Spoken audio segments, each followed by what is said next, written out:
Students, welcome back to the new video lecture. आज के lecture में हम लोग स्टार्ट करने वाले हैं वर्ड प्रॉब्लम के टाइप 2 से। हम लोग ने ऑलरेडी टाइप 1 कवर कर चुके हैं, that is based on consecutive numbers and numbers. अब आज के लेक्चर में हम लोग ज्योमेट्री पे बेस्ड क्वेश्चंस करने वाले हैं। जो डिलीट हो चुके हैं वो मैं नहीं करवाने वाला हूं। So according to latest portion ही हम जाएंगे। सो बेस्ड ऑन ज्योमेट्री वाले क्वेश्चन में एक्सरसाइज 4.1 सेकेंड का फर्स्ट क्वेश्चन से स्टार्ट करते हैं students. The area of rectangular plot is 528 meters square. The length of the plot is one more than twice its breadth. I repeat, the length of the plot is one more than twice its breadth. We need to find the breadth and the length of the rectangular plot. अब students यहाँ पे हम लोग अगर देखेंगे तो diagram draw करना बहुत जरूरी है। तो एक रेक्टेंगुलर प्लॉट आपको दिया है, इसकी ये लेंथ है, ये इसकी ब्रेथ है। अब यहाँ पे हम लोग को बोला है area of rectangular plot is 528 metre square. अब कंडीशन में हम लोग को दिया हुआ है that length of the rectangular plot is one more than twice its breadth. तो आप नोटिस करोगे स्टूडेंट्स, लास्ट लाइन में हमको ब्रेथ मिल रही है, तो यहां पे हम लोग एज्यूम करेंगे let the breadth of plot be x metres. ठीक है, तो ये ब्रेथ जो है वो हमने ले ली है x। कंडीशन में दिया हुआ है दैट लेंथ इज मतलब equal to sign one more मतलब एक ज्यादा, ट्वाइस इट्स ब्रेथ तो टू टाइम्स इट्स ब्रेथ तो टू टाइम्स x। तो लेंथ भी मिल चुकी है in terms of x, that is 1 + 2x या 2x + 1, आपको जो लिखना है लिख सकते हो। So we have got length and we have got breadth and they have given the area also, so we'll write according to given condition. You know that area of rectangle is equal to length into breadth. So area of rectangle आएगा 528 is equal to length आएगा आपका 1 + 2x into breadth आएगा आपका x। Multiply करेंगे students तो 528 is equal to x into x, x आ जाएगा, x into 1 x आ जाएगा, x into 2x will be 2x square. Let us write this into standard form. 528 को वहां पे भेजूंगा तो 2x square plus x minus 528 equal to 0। तो यहाँ पे आप नोटिस कर सकते हो स्टूडेंट्स, एक इक्वेशन मिल चुका है, क्वाड्रेटिक इक्वेशन। इसके फैक्टर्स निकालने पड़ेंगे हमको, तो कुछ रिड्यूस नहीं हो रहा है तो कोई प्रॉब्लम नहीं है। First term into last term करेंगे। सो 2 into 528 तो 500 का डबल 1000 होता है, 1054 आ जाएगा ये। तो 1054 का हम लोग को फैक्टर्स निकालना पड़ेगा स्टूडेंट्स। स्टार्ट करते हैं हम लोग, यहाँ पे माइनस करके 1 चाहिए, तो let us start with dividing with 2। तो ये आ जाएगा 528। ठीक है, फिर आगे बढ़ेंगे स्टूडेंट्स, तो इसको वापस 2 से करेंगे तो ये आ जाएगा 264। ओके, अब हम लोग आगे बढ़ेंगे स्टूडेंट्स, तो ये वापस 2 से जाएगा, ये आ जाएगा 132। वापस 2 से जाएगा स्टूडेंट्स, तो चेक करेंगे 2, ये आ जाएगा 66 आ जाएगा। ठीक है, एक बार चेक कर लेते हैं फैक्टर्स मिला के नहीं, तो 66 एक कंसिडर कर लो, 2 2 जा 4, 4 2 जा 8, 2 जा 16। तो 16 और 66 माइनस करोगे तो 1 नहीं आएगा, मतलब आगे बढ़ना पड़ेगा। यहाँ पे और 2 ले लेते हैं, ये आ जाएगा 33। वापस चेक कर लेते हैं 33, 2 2 जा 4, 4 2 जा 8, 8 2 जा 16, 16 2 जा 32। तो 32 और 33 ये फैक्टर्स मिल चुके हैं, क्योंकि 32 और 33 सब्ट्रैक्ट करेंगे तो 1 आएगा। So factors are 33 and 32। So let us substitute and splitting the middle term से हम लोग सॉल्व करेंगे। 33x minus 32x minus 528 equal to 0।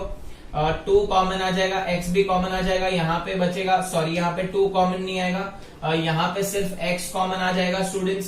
So x common लेने के बाद यहाँ बचेगा 2x प्लस 33 बचेगा। अब यहाँ पे आप देखोगे तो माइनस कॉमन लेना पड़ेगा, क्योंकि साइन अलग है। माइनस कॉमन लेने के साथ साथ आप इसमें से क्या कॉमन निकाल सकते हो, इसमें से 16 कॉमन निकाल सकते हो, क्योंकि 16 के टेबल में जाता है ये। तो 16 कॉमन निकालेंगे तो यह आ जाएगा 2x प्लस 33 इक्वल टू 0।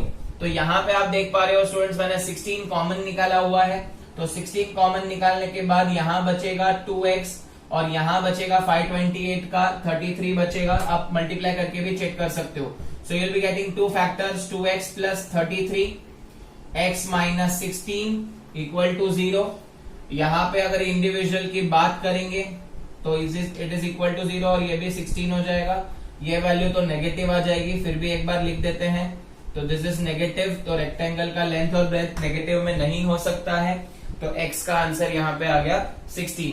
तो आपको पता चल गया कि ब्रेथ 16 है, तो लेंथ कैसे मिलेगी हम लोग को। लेंथ यहाँ पे सब्स्टिट्यूट कर देता हूँ students, 1 plus 2x that is 1 plus 2 into 16 that is 33 metre. तो ब्रेथ आ गई 16 मीटर और लेंथ आ गया 33 metre. Exercise 4.2 question number 5, it is based on triangle. The altitude of a right angle triangle is 7 centimeter less than its base। अब यहाँ पे students आपको पता है altitude मतलब हाइट होता है, और ये राइट एंगल ट्राइंगल दिया हुआ है। कंडीशन दिया हुआ है that altitude is 7 centimeter less than its base if hypotenuse is 13 centimeter, find the two sides of a triangle। तो यहाँ पे हम लोग डायग्राम ड्रॉ कर लेंगे स्टूडेंट्स। राइट एंगल ट्राइंगल है, मैं यहाँ पे नाम दे देता हूं ABC। अब यहाँ पे बोला है दैट हाइपोटेनियस इज 13 सेंटीमीटर, तो ये लिख देते हैं पहले ही AC 13 सेंटीमीटर है, ठीक है। अब स्टूडेंट्स यहाँ पे बोला है that altitude is 7 centimetre less, मतलब कम है बेस से। तो बेस जो है वो लास्ट में आ रहा है, वर्ड बेस लास्ट में आ रहा है, तो हम लोग अज्यूम करेंगे let the base be x centimetre, तो ये x सेंटीमीटर हो गया। अब यहाँ पे बोला है ऑल्टीट्यूड, ऑल्टीट्यूड मतलब ये रही हाइट, तो ये हाइट हमको कितनी दी है स्टूडेंट्स, बोला है height is 7 centimetre less. So height और ऑल्टीट्यूड एक ही चीज है, हाइट इज 7 सेंटीमीटर लेस, तो x माइनस 7। मतलब अगर मैं एग्जाम्पल दूं, अगर ये 10 है तो ये 7 सेंटीमीटर कम है, मतलब ये 3 आएगा, 10 माइनस 3, तो यहाँ पे वैसे ही लिया है 7 लेस। तो यहाँ पे हमको मिल चुके हैं ऑल्टीट्यूड, हमको मिल चुका है बेस, हाइपोटेनियस ऑलरेडी गिवन है। अब आपको पता है स्टूडेंट्स इसमें क्या रिलेशन आएगा, राइट एंगल ट्राइंगल आता है तब हम एक ही गुरुजी को याद करते हैं, वो है हमारे पाइथागोरस थ्योरम। तो पाइथागोरस थ्योरम को हम लोग याद करेंगे, यहाँ पे लिखेंगे यूजिंग पाइथागोरस थ्योरम। यहाँ पे मैं शॉर्ट में लिख रहा हूं, आप फुल लिख देना। AC square is equal to AB square plus BC square. तो राइट एंगल ट्राइंगल में हमेशा पाइथागोरस थ्योरम ही यूजफुल होता है। 13 square is equal to x का square plus x minus 7 square. 13 का square 169 is equal to x square plus, यहाँ पे फॉर्मूला लगेगा, बहुत सारे बच्चे फॉर्मूला नहीं लिखते हैं, गड़बड़ मत करना। a minus B the whole square का formula a square minus 2ab plus B square equal to sorry यहाँ पे 169 हो गया, कीप एज इट इज। ये हो जाएगा 2x square minus 14x plus 49। 169 को यहाँ पे ले लेते हैं स्टूडेंट्स, तो 2x square minus 14x plus 49 minus 169 equal to 0। अब 169 में से 49 आपको सब्ट्रैक्ट करना पड़ेगा, तो माइनस में आंसर आएगा माइनस 120 आंसर आएगा आपको, इज इक्वल टू 0। क्या ये रिड्यूसेबल फॉर्म में आ सकता है? हाँ आ सकता है। क्या हम इसे डिवाइड बाय 2 कर सकते हैं? तो डिवाइड बाय 2 कर देंगे। डिवाइड बाय 2 करने के बाद इसके फैक्टर निकालते हैं, तो x स्क्वायर बचेगा, यहाँ पे बचेगा 7x, यहाँ पे बचेगा 60 इज इक्वल टू 0। अब आपको 60 के फैक्टर्स ऐसे लेने हैं, माइनस करके 7। अगर आपको इजीली पता है तो 12 फाइजा आएगा 60, बट यहाँ पे 12 माइनस 5 7 हो जाएगा, तो ये फैक्टर्स आपको पॉसिबल है। तो ये x square minus 12x plus 7x minus 60 equal to 0। x common x minus 12, 7 common x minus 12, ठीक है। सो यहाँ सॉरी ये 5 आएगा, यहाँ पे 12x और 5 आएगा, तो यहाँ पे भी 5 कॉमन लेंगे तो आ गया equal to 0। So you will be having 2 factors. यहाँ पे लिख देता हूँ स्टूडेंट्स, x माइनस 12 एक फैक्टर है, x प्लस 5 एक फैक्टर है। दोनों को इक्वल टू 0 करेंगे तो x का वैल्यू यहाँ पे 12 आ जाएगा, x का वैल्यू यहाँ पे माइनस 5 आ जाएगा। ट्राइंगल की साइड्स कभी माइनस में नहीं हो सकते हैं, तो आंसर आएगा 12। तो बेस हो गया आपका 12, आप लिखोगे फाइनल आंसर में base is 12, altitude is 12 minus 7, answer is 5 centimetre. तो ये भी एक आसान क्वेश्चन था स्टूडेंट्स। आपको बेसिक चीजें याद रखनी है कि कंडीशन में आपको जो लास्ट में दिया है उसको x लेना है, उसके अकॉर्डिंग दूसरे अननोन ढूंढने हैं, and then you have to apply one or other formula, जैसे एरिया का फॉर्मूला हो गया, पाइथागोरस हो गया। वैसे मोस्टली ज्योमेट्री वाले सब में यही होता है, एरिया या पाइथागोरस थ्योरम। एक्सरसाइज 4.3 टोटल यहाँ पे 2 क्वेश्चन करने हैं। पहले क्वेश्चन नंबर 6 कर लेते हैं students. The diagonal of a rectangular field is 60 metre more than the shorter side if the longer side is 30 metre more than the shorter side, find the side of a field. अब यहाँ पे क्या बोला है देखो, diagonal of a rectangular field बोला है 60 metre more than the shorter side, और लॉन्गर साइड भी कितना है 30 metre more than the shorter side. मतलब क्या है देखो यहाँ पे स्टूडेंट्स, एक रेक्टेंगल है और ये रेक्टेंगल का एक डायगोनल है। सपोज यहाँ पे रेक्टेंगल है, ये डायगोनल है, और शॉर्टर साइड में सपोज हम लोग ये शॉर्टर साइड ले लेते हैं, ये लॉन्गर साइड ले लेते हैं। दोनों कंडीशन में शॉर्टर साइड बोला है तो हम लोग अज्यूम कर लेंगे let the shorter side be x, तो शॉर्टर साइड भी x मीटर ले लेंगे हम लोग। अब स्टूडेंट यहाँ पे शॉर्टर साइड को मैंने x लिया है तो डायगोनल बोला है 60 मीटर मोर, तो diagonal will be equal to 60 metre more than x, तो x प्लस 60 लिख सकते हैं, हाँ लिख सकते हैं, तो ये हो जाएगा x प्लस 60। एंड बोला है longer side is also 30 metre more, तो लॉन्गर साइड अगर हम लोग लेंगे तो longer side is x plus 30, तो यहाँ पे आ जाएगा x प्लस 30। ठीक है, तो ये आपका हो गया diagonal, shorter side, longer side. आपको पता है रेक्टेंगल का एंगल 90 डिग्री होता है। ये ट्राइंगल का फिगर बन गया। इसके अंदर आप क्या करोगे, किसे याद करोगे, पाइथागोरस बाबा को याद करेंगे। तो यूजिंग पाइथागोरस थ्योरम यहाँ पे थोड़े से कैलकुलेशन बढ़ेंगे। देखो यहाँ पे कैसे करना है, तो डायगोनल का स्क्वायर मतलब x plus 60 square, hypotenuse square is equal to 2 side square का sum x plus 30 the whole square. ध्यान से करेंगे यहाँ पे x square plus 120x plus 60 का square 3600 is equal to x square plus, यहाँ पे भी फॉर्मूला लगेगा, x square plus 60x plus 900। अब इन सबको एक साथ लेके आएंगे तो ये एक्स स्क्वायर और एक्स स्क्वायर कट हो जाएगा, एक ही एक्स स्क्वायर बचेगा, बाकी सबको मैं वहां पे शिफ्ट करता हूं, तो x square plus 60x minus 120x हो जाएगा, और प्लस 900 माइनस 3600 हो जाएगा, है ना। अब यहाँ पे देखेंगे students, x square plus 60x minus 120 will be minus 60x मिलेगा, एंड 3600 में से 900 जाएगा, तो 3600 में से 900 जाएगा तो आपको यहाँ पे मिलेगा 2500, तो 2500 इक्वल टू यहाँ पे आ जाएगा 0।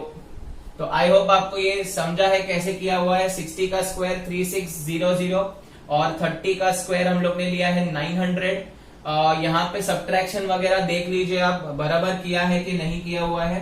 ठीक है, अब हम लोग आगे बढ़ते हैं फैक्टर्स की ओर। तो फैक्टर्स अगर हम लोग निकालने जाएंगे तो यहाँ पे 1 मिनट गड़बड़ है, 900 में से 3600 जाएगा तो 2700 बचेगा। यस, तो यहाँ पे गड़बड़ थी स्टूडेंट्स, 2700 है, 25 नहीं है, गलती हो गई।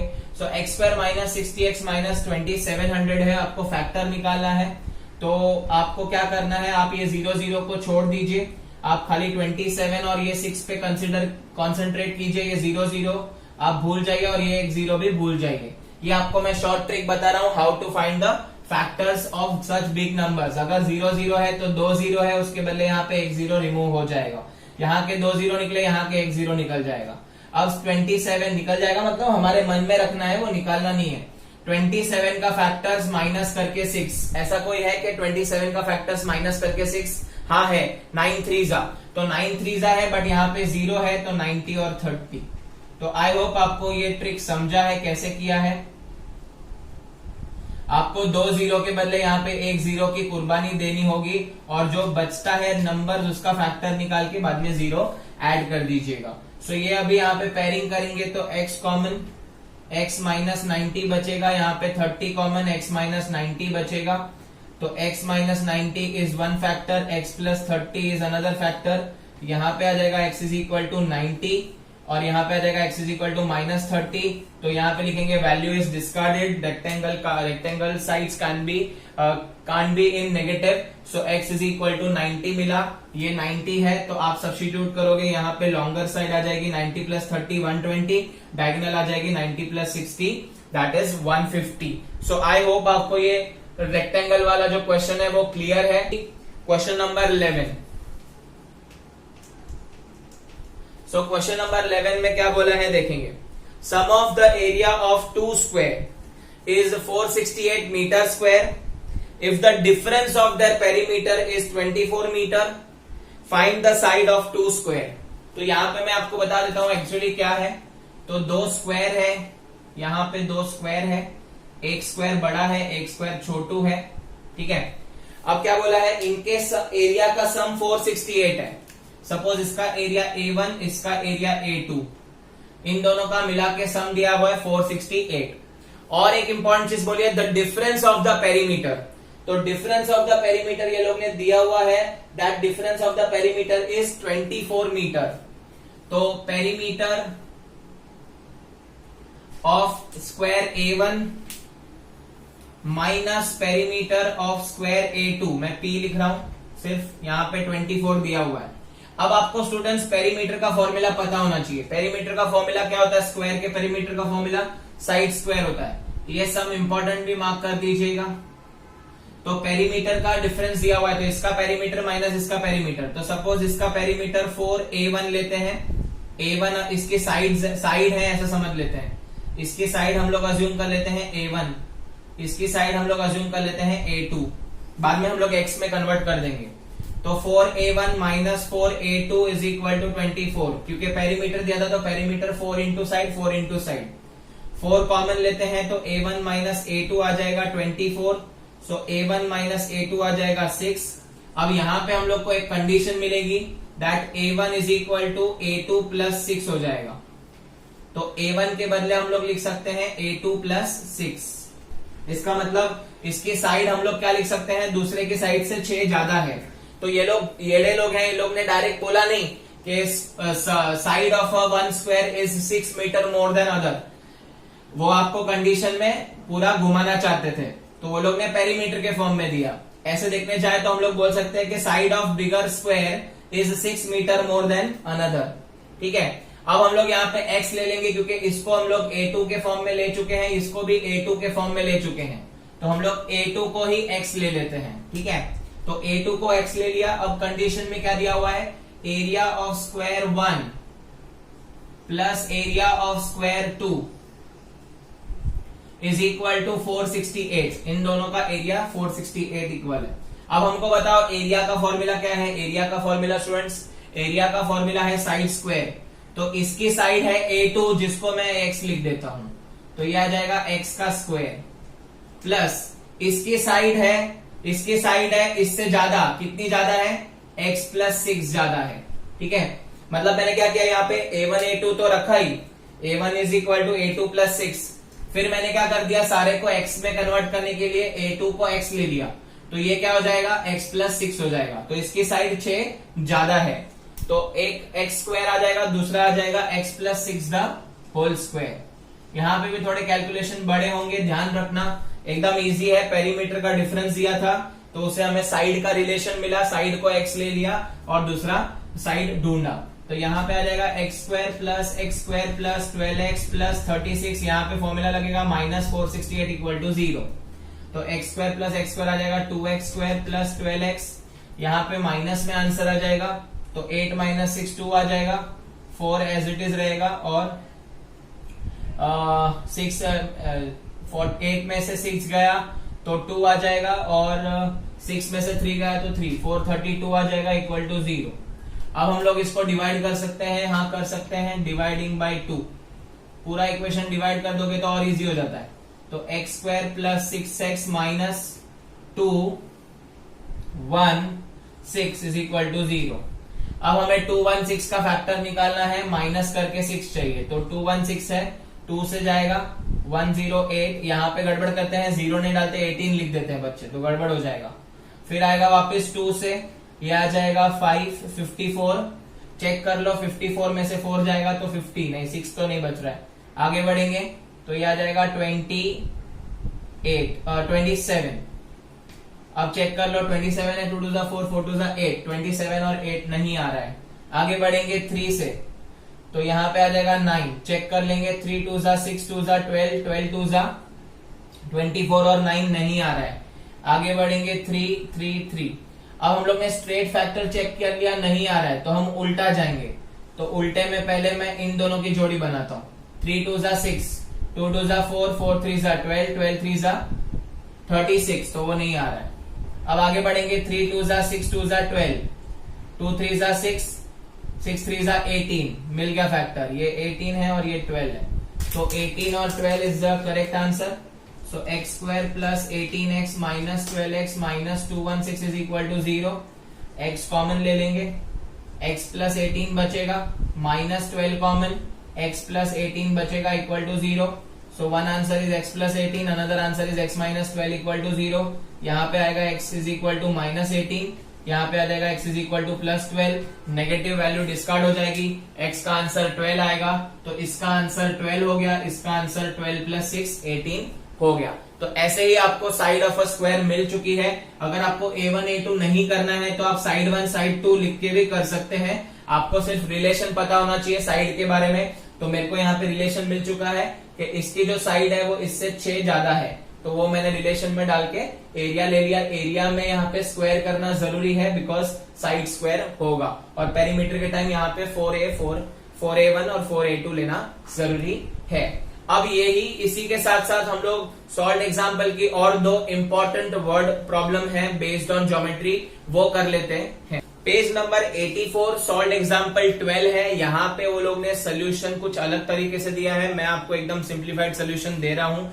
तो देख लेना कैसे करना है। पहले क्वेश्चन देख लेते हैं। A rectangular park is to be designed whose breadth is 3 meter less than its length.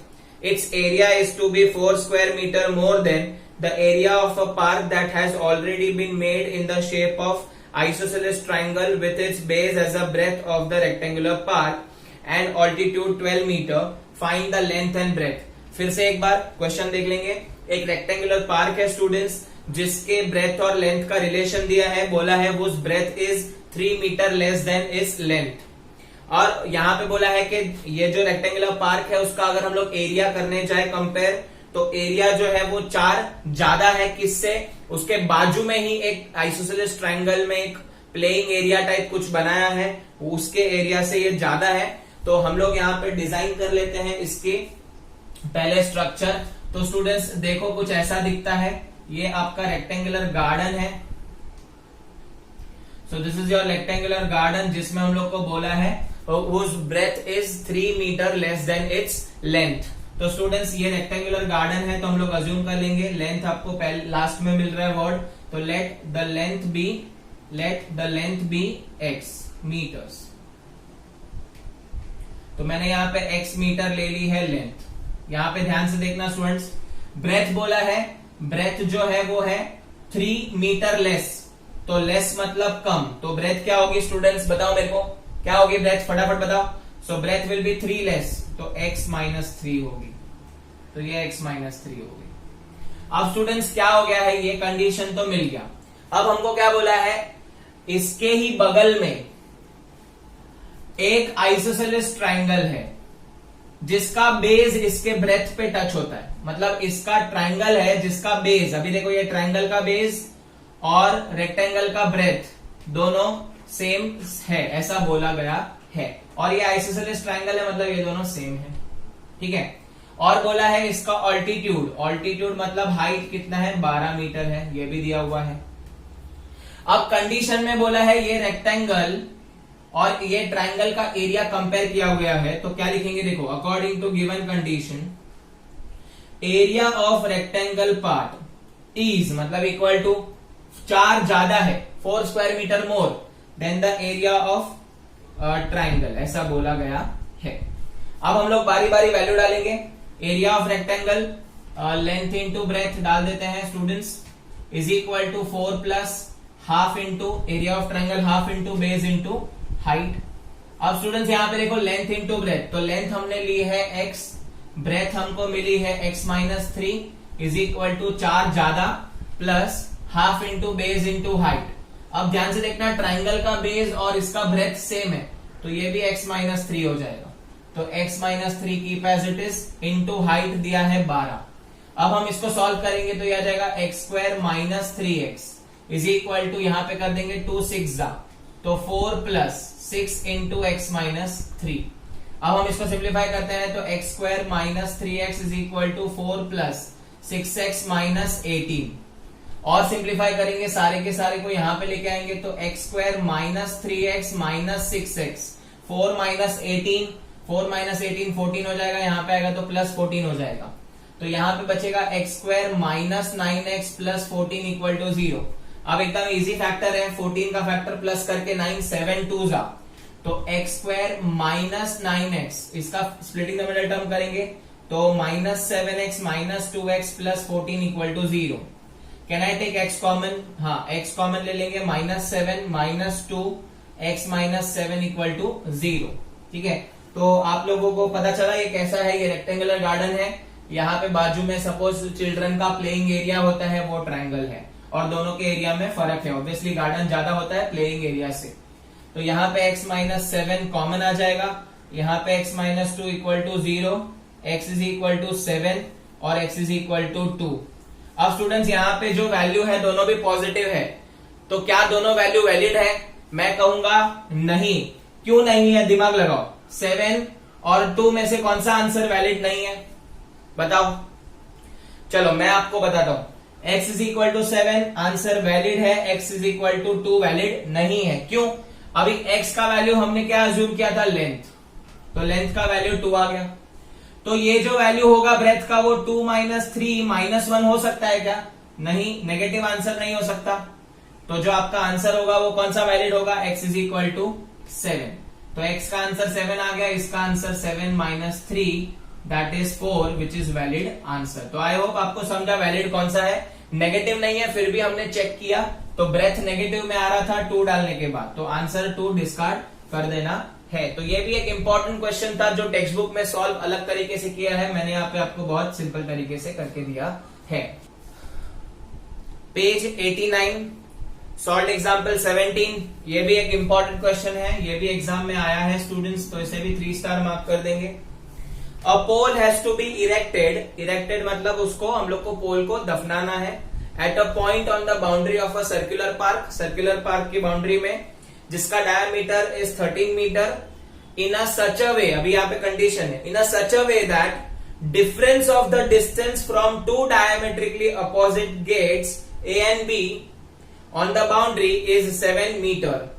Is it possible to do so? If yes, at what distance from 2 gates should be the pole be erected? अब क्या है यहाँ पे scenario देखो students, एक circular park है, ठीक है, जिसका डायामीटर हम लोग को दिया हुआ है 13 मीटर। डायामीटर मतलब सेंटर से जा रहा है, ये 13 मीटर दिया हुआ है। अब यहाँ पे क्या बोला है स्टूडेंट्स, एक पोल लगाना है आपको, और यहाँ पे 2 गेट है, डायमेट्रिकली अपोजिट एंड पे 2 गेट है, डायमीटर पे 2 गेट है, ठीक है। सो यहाँ पे पता है आपको गार्डन के कभी कभी 2 एंड होते हैं, है ना। कभी आप किसी के साथ गार्डन चले जाओ और कोई रिलेटिव आ जाए तो दूसरे गेट से भाग सकते हैं ना। सो ये ऐसा है, यहाँ पे A गेट है, B गेट है, यहां से एंटर गए, यहां से रिलेटिव आया, ये गेट से बाहर निकल गए, भाग गए हम लोग। तो ये ऐसा हो सकता है। अभी हम लोग को पोल लगाना है, बट कंडीशन क्या दिया हुआ है कि ये गेट और ये गेट से वो पोल का डिस्टेंस में 7 का डिफरेंस होना चाहिए। सपोज मैंने यहाँ पे पोल P लगाया, ठीक है, तो पोल P ऐसा होना चाहिए कि ये A से P का डिस्टेंस और B से P का डिस्टेंस में 7 का फर्क होना चाहिए। मतलब अगर A से P का डिस्टेंस 12 है तो इसमें 7 कम होना चाहिए, तो 7 कम होना चाहिए, मतलब इधर कितना डिस्टेंस में होना चाहिए? 5 डिस्टेंस पे, 5 मीटर के डिस्टेंस पे। अगर ये यहां से यहां 12 डिस्टेंस पे है, 12 मीटर के, तो यहां से वो 5 मीटर के डिस्टेंस पे होना चाहिए। एग्जाम्पल दिया मैंने, ठीक है। तो दोनों में डिफरेंस 7 का होना जरूरी है। तो हम लोग किसी भी एक एंड को हम लोग ले लेते हैं x और दूसरे एंड को 7 कम कर देंगे, ठीक है। तो स्टार्ट करते हैं। Let pole be erected at point P, ठीक है, पॉइंट P पे हम लोग को पोल डालना है। So distance AP is equal to x metre ले लेता हूं स्टूडेंट्स, टू अवॉइड कंफ्यूजन ये x ले लेंगे, और इसके डिफरेंस में 7 होना चाहिए। आप x+7 भी ले सकते हो, x-7 भी ले सकते हो। डिफरेंस मतलब ऐसे जरूरी थोड़ी है कौन सा बड़ा कौन सा छोटा, ये तो मेंशन नहीं किया है ना, हम लोग को सिर्फ बोला है 7 का डिफरेंस होना चाहिए। तो 7 का डिफरेंस मतलब कोई 7 ज्यादा होगा, कोई 7 कम भी हो सकता है। तो आप माइनस भी ले सकते हो, प्लस भी ले सकते हो। यहाँ पे मैं चाहिए तो माइनस ले लेता हूं, अवॉइड कंफ्यूजन। सो x-7 का डिफरेंस होगा, ठीक है। अब हम लोग यहाँ पे आपको पता है स्टूडेंट्स ये डायमीटर है, तो ए बी डायमीटर है, सेमी सर्कल है।